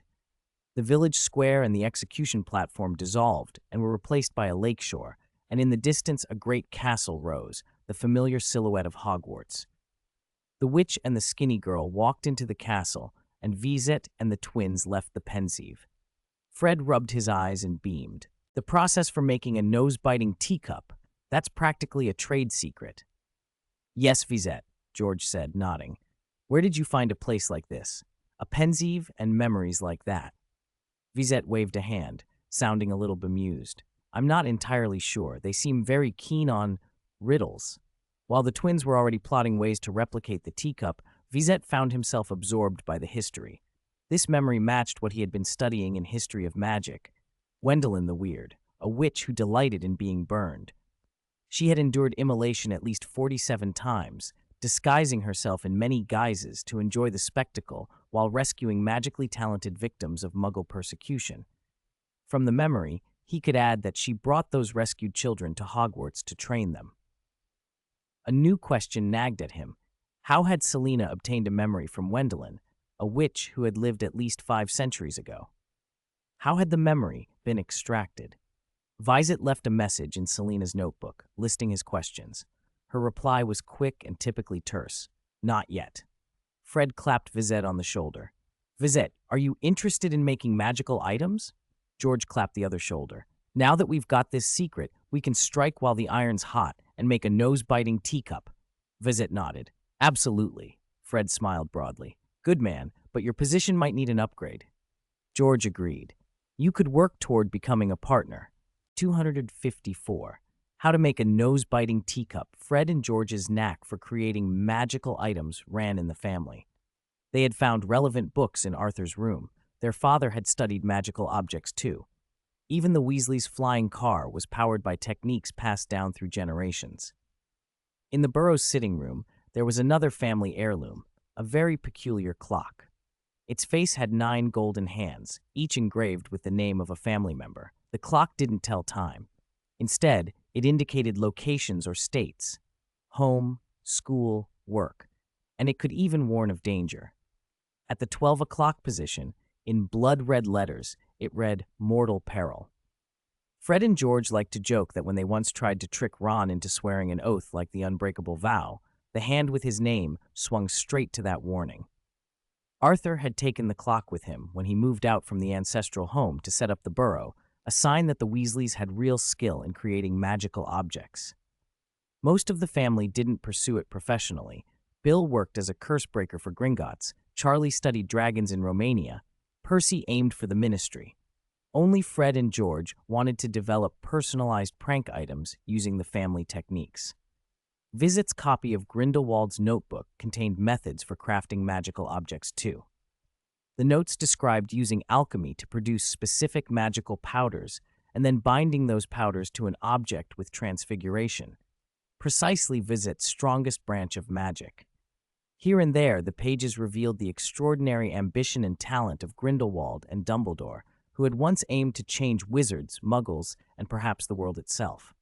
Fate, however, split them. One ended in prison, the other returned to teach. Much of Grindelwald's notebook demanded a broad base of knowledge to be fully understood. The simpler tricks Vizette had already used. One was the Christmas gift he made for Luna in his first year. He needed more background to unlock the notebook's deeper secrets. Fred and George's invitation was too good to refuse. Vizette wanted to learn more magic, gain practical experience, and see the item-making process up close. The first step, they agreed, was to decide exactly what prank they wanted. For a biting teacup, the effect had to be clear. When someone lifted it, teeth would grow on the rim and snap at their nose. As a prank, it also had to be safe and reversible, removable by an ordinary counterspell. If the enchantment could not be undone reliably, the risk of an accident would invite unwanted attention from the ministry. The twins loved mischief, but they were careful. Magical remedies and potions could fix most injuries, and common wounds were easily healed by magic, so there was no point courting greater trouble than necessary. The next step was alchemy, distilling the right magical powder to store the enchantment. Even with the family's ancestral recipes, finding the right materials and proportions required time and repeated trials. They began experimenting over the summer and only perfected the formula in the last 2 days before school resumed. Once the recipe was settled and the ratios adjusted through a series of experiments, they moved on to the third step, enchantment. Here their method diverged from Grindelwald's notes. The twins pulled out a runic dictionary and consulted the symbols that matched the cryptic marks in Wendelin's eccentric writings. They planned to inscribe runes on the cup, pack them with the alchemical powder, then cast a binding charm. After that, only basic repairs and finishing touches remained. During the work, Vizette, Fred, and George swapped ideas constantly, building on each other's strengths while accepting different approaches. "So this is another way to make magical items?" Fred said, rubbing his chin. "Really opens up your head. Using willow for the cup so it's more flexible. Genius," George added. "Vizette, where do you pick all this up?" Vizette summed it up simply, "From all over, old notes and the restricted section." "The restricted section?" George frowned. "We've been in there a few times, but the books are such a mess, hard to find anything." "That's the difference between Gryffindor and Ravenclaw," Fred said with a grin. "Anyway, Vizette's one of us now. If you've got questions, ask him." Vizette's Rubik's Cube theory, combined with the methods they'd borrowed from that memory and the twins' ancestral techniques, cut the cost of producing the biting teacup significantly. The Weasleys understood small profits and fast turnover. They deliberately set a lower price to open the market, so students would think of them first when they wanted a prank. Vizette would help make the items to gain experience, and then wait for the full moon. The timing was important for some of the alchemical reactions. A week passed without them noticing. One clear night, Vizette climbed to the astronomy tower, carrying a mandrake leaf. The moon was perfectly round, and through the telescope, he could even glimpse Europa. When he held the mandrake leaf up, its surface shimmered with a soft, veil-like sheen, as if it were drawing the moonlight across itself. 255. Wonderful mandrake blade. Vizette checked the animagus notes one more time, making sure every detail matched what he'd written down. Then he let his body and mind relax, settled into a comfortable stance, and reorganized his soul maze, shaping it into a great castle wall with a wide path that led straight into the depths of himself. The full animagus cycle was long. He didn't want to stumble halfway through the first step from some missed detail and waste the night. He took a deep breath, picked up a mandrake leaf, examined its sheen, and placed it on his tongue. According to the notes, the young mandrake should produce only a slow change at first, a grassy scent, a light dizziness, something like a blurring of vision. Vizette experienced none of that. Instead, there was a sudden, intense feeling of weightlessness, as if he had been drawn into a pensieve. For an instant, he felt he had become the leaf itself, appearing at the edge of the castle wall of his soul, then drifting along that wide path until he reached the inner depths. Everything around him shifted, familiar, in the same line as what he'd seen with his magic eye, but with a distinct, exquisite quality all its own. A painting unfurled before him, the famous Starry Night. The moon and stars were exaggerated, blazing in vivid yellow and flickering rhythmically. The dark sky melted into a swirl of deep blue and crimson that slowly rotated around the luminous bodies, sometimes clockwise, sometimes counterclockwise. It was a beautiful, impossible vision. Vizette had studied potions under Professor Snape and had tasted many concoctions under Snape's supervision to infer their ingredients. He knew hallucinogenic draughts when he experienced them. This was not a drug-induced hallucination. The effect felt more like the mandrake leaf amplifying perception, achieving an effect similar to the magic eye. He remembered Lockhart mentioning mandrake in passing. Lockhart seemed to understand mandrake on paper, but not in practice. Otherwise, he wouldn't have fainted from a young mandrake's cry and ended up in the hospital. As the vision continued, the leaf, which seemed to have drifted into the depths of his soul, began to change. It landed on the castle wall, and the wall loosened. A bud sprang up and quickly merged with the leaf. From that union surged a vigorous life. Stems pushed upward, branches spread, leaves unfurled. The leaf and the bud grew into a small mandrake. Vizette felt, clearly and strangely, that this newborn plant contained not only the mandrake leaf, but a piece of his own soul. The boundary between them blurred. Then the plant matured, and as it did, it lost its leaves and withered. Its branches and foliage sank back into the earth and vanished. As they sank, the starry sky in his vision smoothed and returned to normal. The mandrake that had formed in his soul disappeared, and the leaf in his mouth turned into a grassy, slightly metallic-tasting liquid that flowed through his mouth and integrated into him. The whole process finished quietly, and rather than feeling drained, Vizette felt invigorated, like he had drunk a soul-soothing potion and woken after a deep, restorative sleep. Perplexed, he reopened the animagus notes. The opening description in the notes did not match what had just happened, although there were similarities in the later sections. How could that be? He decided to try again while the moon was still full. Fortunately, Professor Sprout had raised plenty of mandrakes, and Vizette had carefully preserved several leaves himself. He summoned another leaf with his wand and repeated the procedure exactly. The second attempt produced the same result. As the second leaf integrated, his energy increased further and his mind sharpened. He paced downstairs, thinking through the possibilities. The first place his thoughts went was to the soul.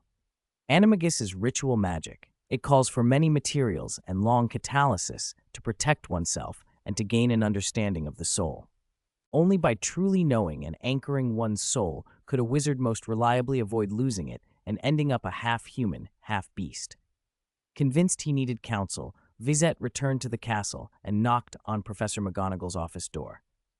"Professor McGonagall, are you there?" She opened almost at once, hair swept back by a net, wearing her dark green robes. "What is it? Is something the matter?" she asked. Vizette explained, careful and concise.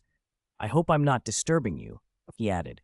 "You're not," she said, the ghost of a smile softening her features. "I told you before, if you had any trouble, you were to come straight to me." "Tonight is a full moon," she said, glancing out the window. "Do you feel anything off? The sky is clear, good for the first step." "Yes, it's ideal," Vizette agreed. "Few clouds. I could even see Europa." He walked her through what he had done, how he relaxed his defenses, reorganized his soul maze into a castle wall, placed the mandrake leaf, and experienced the vision and the subsequent digestion of the leaf into his body. Professor McGonagall's expression grew grave as she listened. She adjusted her spectacles the way she always did when thinking, lips pressed together. Vizette's account was unlike anything she'd heard before. In her experience, no wizard on their first step had a mandrake transform into a liquid and melt in their mouth, let alone have part of a soul integrate into a plant and then disappear. She steepled her fingers and regarded him with the measured concern of a teacher who knew there was more beneath the surface than a single explanation could hold.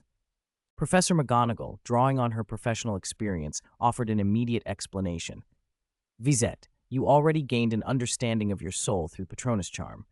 This is extremely rare, almost unprecedented. Few witches and wizards truly understand their souls at this age, and very few start animagus training this young. You're definitely an exception." So that was it, Vizette nodded. What McGonagall said confirmed his conjecture. Each new piece of knowledge produced another hypothesis, which the professor then clarified, learning and feedback advancing together. It was not rote memorization. He was applying what he'd learned. "Because I understood my soul first," he continued, "the mandrake leaf stopped acting as a guard for the soul and instead became something that nourished it." "Exactly," McGonagall nodded. What Vizette had just said was exactly what she had been about to explain. He hesitated, then asked, "Professor, does that mean I should change my approach? Do I need to rebuild a defense outside my soul to create the illusion that I don't really understand it?"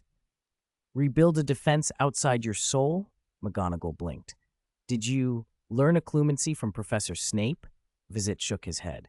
"Mr. Aberforth Dumbledore taught me a simple introductory method. Once I had that down," he added, "he taught me occlumency. I'm still practicing it." "Aberforth." McGonagall adjusted her glasses, surprise in her voice.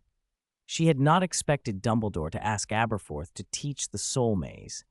The Dumbledore brothers had tangled grievances between them. It was surprising they'd cooperated on anything. Vizette's status as an Obscurus must have helped persuade Aberforth, and McGonagall thought, for a polite, earnest student like Vizette, Aberforth would likely grumble, but teach him everything he knew so the boy could truly master the soul maze. She was not going to let him fall behind. With that thought, McGonagall took off the snood from her hair, drew her wand, and flicked it to still the quill that had been going full tilt. She had planned to finish next week's lesson plans before bed, but she couldn't sleep now. She had to help Vizette solve this and keep his animagus training on track. Snape hadn't had trouble, Aberforth hadn't. She would not be the one to drop the ball. The Gryffindor in her flared up, no giving up. Back in the astronomy tower, Vizette recreated the soul maze and, using the occlumency he'd begun to master, wrapped his consciousness in a firmer protection. He summoned a few mandrake leaves and tried again. He submerged his awareness into the maze. The leaves hovered at its edges, drifting and probing, but not entering. Just as he thought the first step had advanced, the mandrake leaves flared with a dazzling light. As if guided, they found their way through the pathways and began to re-enter the maze. The familiar process unfolded. The leaf combined with a bud, grew lush with branches and leaves, then matured and withered. The leaf he had in his mouth dissolved, turning into a slightly grassy-smelling liquid that flowed into his limbs and bones. McGonagall watched the whole thing, unable to stop herself from murmuring, "Strange. What just happened?" Vizette asked. "The moonlight," she said, frowning. "It was drawn in and concentrated on you. The mandrake must have done it." "It was in the notes," Vizette said slowly. "So the conditions that help most wizards become animagi, clear, bright nights, aren't necessarily good for me." "Right." McGonagall's expression softened. Vizette had really absorbed the animagus notes. He could see connections without everything being spelled out. He asked, "Should I change locations then? Find somewhere less clear?" "No need to move," she said, picking up her wand. "A slight change in the weather will do." She looked at him. "Do you have enough mandrake leaves? Shall I fetch more from the greenhouses?" Vizette shook his head. "Professor Sprout gave me plenty, and I have a mandrake in a pot. Hasn't been repotted a second time, so it can spare some leaves." "All right, let's try again." McGonagall rolled up her sleeves, her tone all business, wand held tight. Vizette nodded and took another leaf into his mouth. This time, he didn't plunge his consciousness immediately into the maze. He lifted his head and watched the night sky. To make the weather overcast, she would need an elaborate weather charm. Vizette thought of Scamander's magical case from the texts, an object not only enlarged by undetectable extension charms, but filled with whole micro-environments, a humid rainforest for Nundu, a scorching tropical plain for the horned serpent, and even an icy area where an Obscurus had once been kept. McGonagall pointed her wand at the sky and stirred it with a practiced sweep. Clouds nearby began to drift and gather, coalescing into a dark, low cover that hid the moon. Vizette slipped his magic eye in place to watch the weather charm at work. It was a breathtaking sight. A swirling vortex-like pattern formed in the heavens, pulling the scattered clouds toward it like tides. The spiral was the spell's visible manifestation, drawing in the sky's light and wrapping the night in shadow. "Today is too clear. It's an ill-timed fine day," McGonagall said without lowering her arm, keeping the dark blanket in place. "Try again." Vizette swallowed and put the new mandrake leaf to his tongue. This time the leaf drifted longer on the fringe, and though light still gathered, the process was agonizingly slow. At that moment, Dumbledore's voice cut through the night, warm and slightly amused. "What a peculiar sight. You two seem to need some help." 257. 2 professors and 1 principal. Dumbledore met several people on his way to the astronomy tower. The first was Snape, his expression as cold and sullen as ever, a hint of sarcasm in his dark eyes. "How rare," Snape said. "I almost thought you would stay in the head's office until all the paperwork was signed." Dumbledore smiled, amusement in his voice as if he enjoyed the exchange. He inclined his head and replied with a teasing lilt. "How rare. I thought you wouldn't leave either. It seems our purposes finally align?" Snape narrowed his eyes, looking even grimmer. "I just came out," he began, but the sentence trailed off as if he caught its flaw. He snorted and turned to leave. Dumbledore watched his retreating figure, shook his head gently, and kept smiling. Passing the greenhouses, he met Pomona Sprout, busy with her pots. "Albus, good evening," she called, glancing toward the astronomy tower. "Vizette is taking the first step tonight, isn't he? Is anything wrong?" "Good evening, Pomona," Dumbledore replied. "If anything goes awry, Vizette should consult Minerva at once." "That's true. He's a good, steady boy." Sprout nodded. With Minerva watching, he won't have any trouble. Yes, Dumbledore scanned the plants behind her. They're growing very well. If I'm not mistaken, Sprout said, now's the most trying time for mandrakes, most curious, hardest to raise. Of course, Dumbledore agreed. They're so sensitive now, they can't fail to notice a beautiful full moon. If I don't bring them out for moonlight, they'll fuss, and that would be worse, Pomona added with a small smile. By the time Dumbledore reached the tower stairs, Phileas Flitwick was already ahead of him, climbing quickly. Dumbledore quickened his pace and fell into step beside him. Phileas, good evening, Dumbledore said. Albus? Flitwick nodded. With Vizette's talent, tonight should go perfectly. It's a fine night for it, Dumbledore murmured. Perhaps we're pushing him too fast. He's taking a very big step. Yes, you're all very dedicated, Flitwick sighed, then brightened. If this continues, he might be kidnapped by you, Dumbledore laughed. At least there's no house change rule. I've been headmaster for some years, and I can still promise that. I know, of course, Flitwick waved a hand. But seeing what you're doing makes me want to try harder too. Christmas, summer, he's always giving me gifts. I can't fall behind. At the top of the astronomy tower, Professor McGonagall was maintaining a weather charm. Moonlight draped Vizette in a soft, silvery veil, lending the scene an otherworldly quality. This seems like a matter of the soul, Dumbledore said, voice filled with feeling. This step is even larger than I imagined. Flitwick agreed. Still, a weather charm alone shouldn't obscure the moonlight enough to cause this. Tonight's weather is simply perfect. Dumbledore stepped forward. An unusual sight. You seem to need assistance. Flitwick sprang into action. He hurried to McGonagall's side, reached into his robe, and drew his wand. Instead of pointing at the sky, he aimed toward the distant black lake and lifted his wand high. Wingardium Leviosa, he cried. Where his wand pointed, the black lake churned. Waves splashed and scattered, then dispersing into a broad, pervasive mist. Under the floating charm, fog rose and swelled toward the heavens, joining with the cloudwork Professor McGonagall had been coaxing together. In moments, the entire castle was wrapped in gloom. A very pretty floating charm, Dumbledore praised. Though those mandrakes will be uncomfortable, they had just begun to bask in the moonlight. As Flitwick's incantation echoed, Vizette felt the moonlight's influence begin to recede more slowly, though it still hadn't stopped.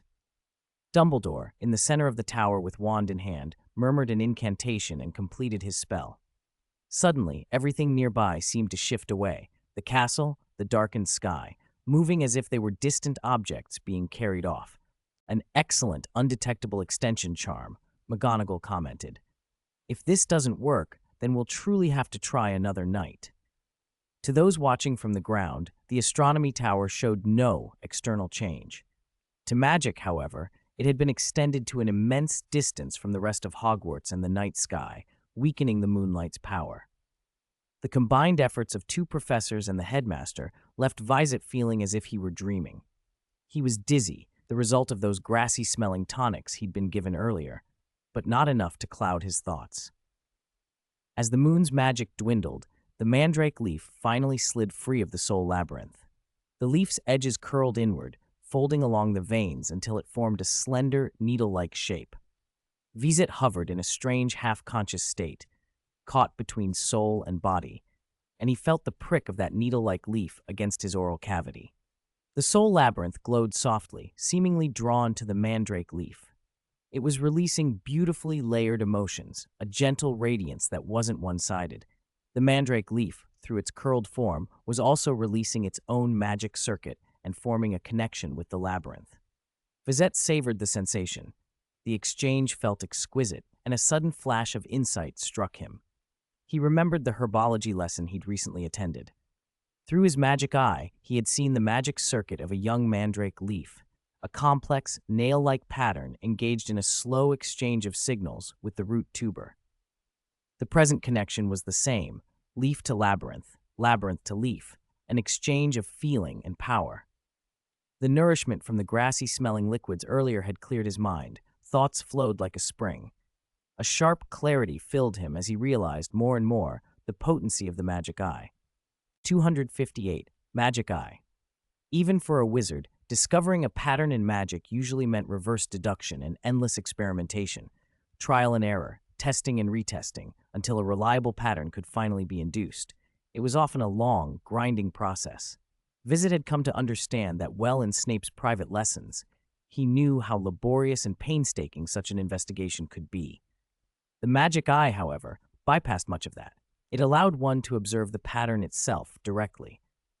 Vizette could look at the pattern and reason forward from it, watch what the pattern would produce. It was, without question, an extraordinarily powerful gift. But it was not omnipotent. The ability's usefulness depended heavily on the knowledge of the user. If Vizette knew nothing, even seeing the pattern would not magically conjure insights. He would have no associations to trigger, no sparks to ignite the chain of deductions needed to move forward. Wizards usually worked backward. To use the magic eye to deduce forward, he still had to draw on the ideas gathered through reverse deduction. In that sense, the eye suited Vizette perfectly. He loved digging into the mechanics of things. This world of magic had too many mysteries worth examining. He took a long breath, feeling the scent of mandrake leaves wash down his throat, sink into his body and his mind. The sensation steadied him. "So that's why mandrake is needed," he murmured. "It seems our work is finished," Dumbledore said, smiling, and put his wand away. The night sky and the castle swam back into view as the group apparated toward Hogwarts. Flitwick and McGonagall likewise sheathed their wands as the soft moonlight spread over the Scottish Highlands. "Professor McGonagall, Professor Flitwick, Headmaster Dumbledore, thank you." Vizette inclined his head in a deep bow, a little shy. "I didn't expect to make you go to such lengths." "Not trouble at all," Flitwick chirped, beaming. "I am very, very happy to be of help to a student from my own house." He lingered on the last phrase, gave Dumbledore and McGonagall a wink. The two exchanged looks, shook their heads almost in unison, and sighed softly. "Filius, Vizette is of course a Ravenclaw," Dumbledore said gently. "Vizette, why don't you share with us, Ravenclaw style, what you've discovered?" Vizette glanced around. The Highland wind bit at his face. Late autumn nights had a sharpness that made the skin sting. "Headmaster, may we go somewhere else? I need to use a pensieve." "A pensieve?" Dumbledore's eyes twinkled. "It seems you've learned some mental magic. There's a pensieve in my office. Let us go there." On the way back, they ran into the Weasley twins on the 8th floor corridor. Fred and George had just popped out of a portrait and froze when they saw an impassive McGonagall, her expression sharp as ever. Despite the chill of the season, the twins looked flushed and sweaty. "Ah, good evening, Professor McGonagall," George offered with a strained smile. "And Headmaster Dumbledore, Professor Flitwick, and Vizette." Fred rubbed his eyes. "You lot got caught out too?" "Good evening." Dumbledore blinked. "Nothing of the sort. We have just a small matter to attend to." "Oh," the twins nodded vigorously, as if understanding perfectly. Fred tapped the Gryffindor portrait frame and sang the password, "Honeydukes." The fat lady peered out in outrage, her plumage of fanciful feathers already well in place. She had been planning a jaunt between portraits. "Oh, what are you doing now? Why are you going back again? You never," she began. "Ha ha! The fat lady's hilarious." Fred and George exploded with laughter, drowning out her scolding and doing their best to ease McGonagall's stern look. Dumbledore chuckled and signaled to Minerva, "We should go." "Good night, good night," the twins called, waving, and scurried into the portrait. Back in the headmaster's office, the ancient phoenix Fawkes gave a low, mournful cry from his perch. He looked weakened. This was one reason Dumbledore had chosen to walk. The strain of apparating with Fawkes's current state would be considerable. Vizette stepped forward and offered a dirigible plum. Fawkes brushed Vizette's hand with his beak, took the fruit delicately, and began to peck at it. "It'll be better after the rebirth," Dumbledore said, moving to a carved cabinet. He drew out an ornate stone basin, its surface etched with countless runes, ancient and worn. "Inspecting and sorting memories is a difficult business, Vizette. Don't overdo it."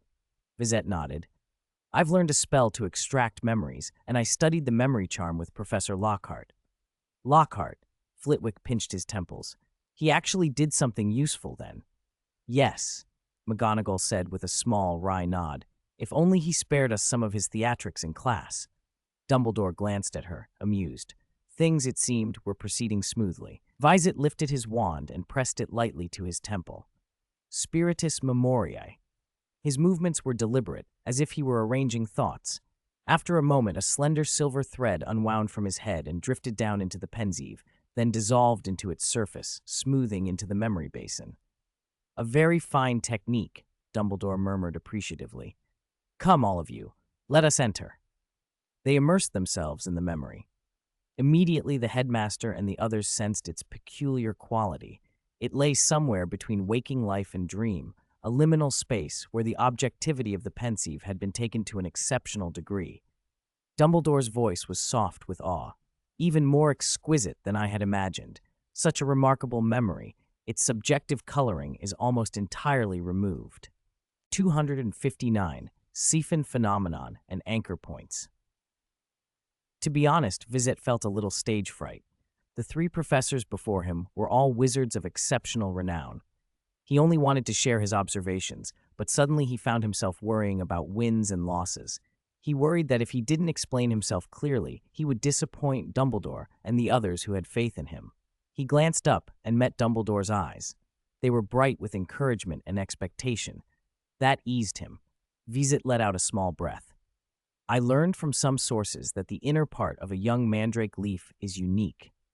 It feels like a needle, especially on the soul level, appearing in that form. That observation supports the idea." That was only my first impression. After completing the first step of animagus, my understanding of the mandrake leaf changed. A wand appeared in his hand, glowing a distinct silver blue. He had cast a memory extraction charm, but it was fueled through ancient magic. Compared to an ordinary memory extraction, a spell tied to ancient magic carried additional, unusual effects, an insight Vizette had discovered through repetitive practice. Books like Ritual Magic Handbook, Rituals and Protection, and Practical Ritual Magic all list common properties for leaves in general, he began. Dumbledore interjected at the right moment. "Growth and absorption, those are qualities all leaves possess." "Exactly." Vizette relaxed further. "Growth requires absorption, which drives energy flow to enable that growth. So we can extend another related quality, flow. The mandrake leaf and my memory produce a kind of flow. Professors, you can feel it, can't you?" He flicked his wand, channeling a little ancient magic into the memory to broaden its possibilities. Dumbledore and the others narrowed their eyes as if testing the sensation, then nodded one by one. McGonagall and Flitwick muttered to themselves, surprised to discover the pensieve kept at Hogwarts had stronger functions than they'd assumed. Dumbledore smiled faintly and gave Vizette a conspiratorial wink. One of the few who knew Vizette was a guardian. He understood why the memory was special. Vizette laughed and cleared his throat to steady himself. "This flow is bidirectional. It's an exchange. I imbue the mandrake leaf with past memories, and the mandrake imparts the property of absorption to me." "That makes sense," McGonagall said, nodding. "Animagus work itself is cumbersome and dangerous. Only a handful of wizards, the ones who seek to understand the soul, attempt animagus. Without a deep understanding of the soul, it's hard to notice this quality in the mandrake." "I'm curious about the exchange you spoke of," Flitwick said. "Do you know about the siphon phenomenon?" "When I researched ancient Roman magic, I read a wizard's memoir describing an encounter with a muggle. At that time, relations weren't hostile. The memoir said muggles built large aqueducts to carry water across valleys into cities. Quite ingenious." "Siphon phenomenon," McGonagall frowned. "I've never heard that term. We have the water-making spell. Why bother with aqueducts?" Dumbledore smiled. "Muggles have their wisdom. In very ancient times, they were even called mugbers." Flitwick's hint sparked a new connection in Vizette's mind. Scattered thoughts snapped together. His eyes lit up. "That's it! That explains everything." He raised his wand and, with ancient magic, created a simple demonstration of a siphon. The setup consisted of two transparent cups, one higher and one lower. The high cup was filled with water, the low cup empty, and a transparent water-filled tube connected the two. "Professor McGonagall, this is the simplest siphon. I'll call the tube the siphon tube." The water in the higher cup slowly flowed through the tube into the lower cup. Vizette, excited, looked to Flitwick. "Thank you for the prompt. This example is vivid." Dumbledore clapped softly. "A clear, illustrative analogy. Excellent. With the siphon phenomenon as an aid, the explanation is much easier." Vizet's thoughts raced, and his words came quicker. The siphon's flow continues until the two sides reach balance. That leads to another quality, stability, which provides protection.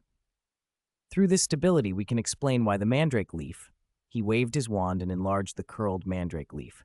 As I said earlier, it's like a needle, and it's also like a siphon tube. The siphon tube's function is the siphon phenomenon. The needle's function is an anchor point. Back to the first step of animagus, he said, recalling the arduous process. You must hold the mandrake leaf in your mouth for an entire month. In the mouth and 1 month are crucial. The mouth is on the head, close to the brain, close to the soul. During that month, the mandrake leaf continuously absorbs our memories, using those memories as a foundation to establish an anchor point. When the mandrake leaf is later made into a potion, the memories contained in that anchor point are the key to transforming into either the animal or human form. But there's a problem. A person's memories are diverse and can span a long time. Vizet's brow creased. How do you ensure the anchor point records the correct memory?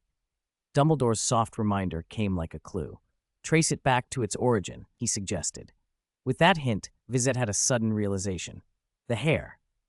The hair used in the later steps helps form and correct the anchor point, allowing it to record accurately. During the animagus process, hair must be plucked, indicating it plays a decisive role. It ensures that when we transform back into human form, we don't revert to a childhood or infant appearance, but retain our current looks. 260. Engrave magic memory. When they emerged from the Pensieve, Professors McGonagall and Flitwick blinked as they readjusted to the real world, still feeling a little dreamlike. They both exhaled.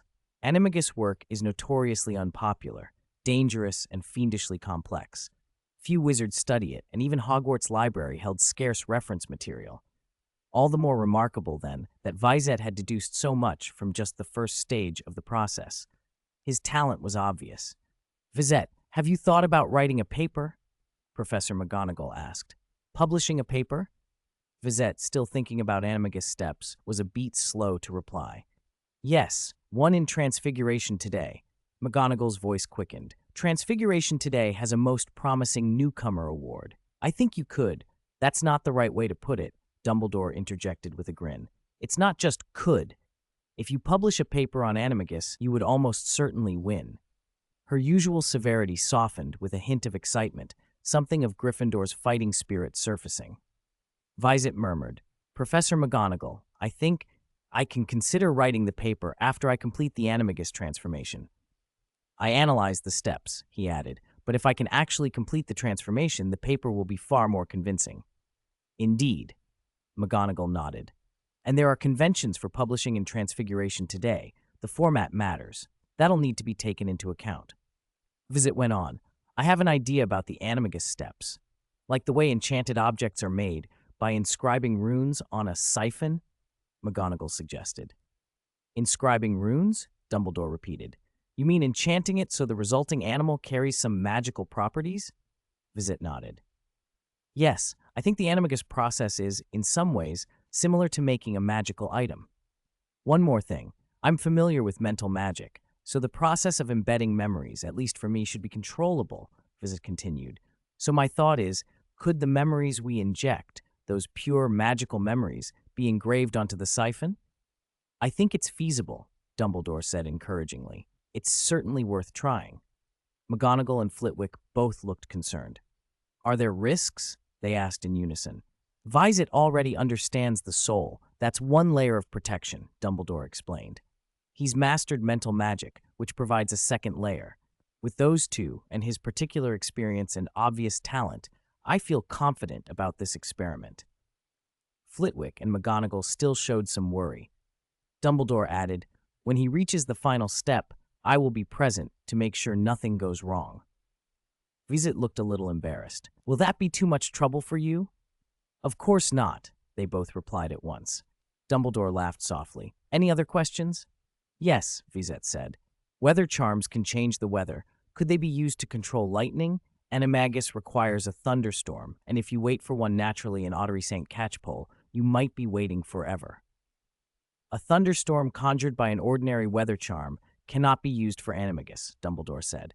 At least, not one cast with regular magic. Vizette caught the implication in Dumbledore's tone and eyes. If ordinary weather spells were ineffective, a weather change triggered by ancient magic might work. And he had another backup, the ancient power of lightning itself. I still want to learn weather charms, Vizette said. It's useful to know more magic. Are there any reference books?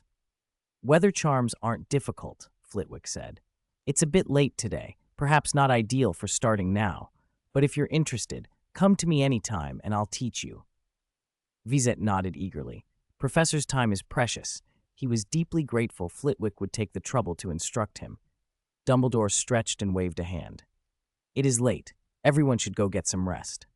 They left the office one by one. The portraits on the walls went back to their occasional murmurings, and the headmaster's office fell quiet. Snape entered. They've all gone? Yes, Dumbledore said with a smile. I thought you might have retired already.